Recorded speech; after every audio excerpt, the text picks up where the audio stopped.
अस्सलाम वालेकुम। जीअं त तव्हां सभिनी खे ख़बर आहे त अॼु शाम जो 4 वॻे लाड़काणे खां कंबर ताईं असांजो बेदारी मार्च हूंदो, जो कैनाल मनसूबे ख़िलाफ़ु, सिंधु ते धाड़े ख़िलाफ़ु। उन खां पोइ कंबर सिटी में जलसो आहे जेको हारी आबादगार इतिहाद ऐं असांजी दरिया बचाओ तहरीक तरफ़ां जलसो आहे कंबर सिटी में। त असां निकिरूं पिया, मां निकिरां पियो कराची खां, सभु अचनि उते।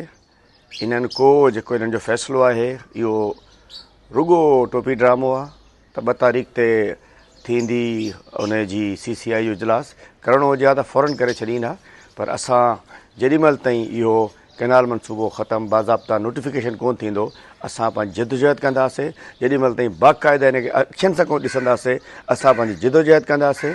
ऐं इन हवाले सां मां कराची मां निकिरां पियो, इंशाअल्लाह सेवण दादू खां थींदे इंशाअल्लाह लाड़काणे ईंदासीं। लाड़काणे खां पोइ बेदारी मार्च सां गॾु इंशाअल्लाह सभिनी अॻुवाणनि सां गॾु असां कंबर वेंदासीं। त मां ख़ासि तौर ते पंहिंजे तहरीक इंसाफ़ जे कारकुननि खे, उहिदेदारनि खे, सभिनी खे चवां थो बाज़ाब्ता तरीक़े सां सभु अचो। मां बि अचां पियो, बाक़ी पंहिंजे सिंध वासियुनि खे, लाड़काणे वासियुनि खे, कंबर वासियुनि खे चऊं था त इहे जियापे जो मसइलो आहे, निकिरो इंशाअल्लाह बेदारी मार्च में बि शामिलु थियो ऐं कंबर जलसे में बि शामिलु थियो।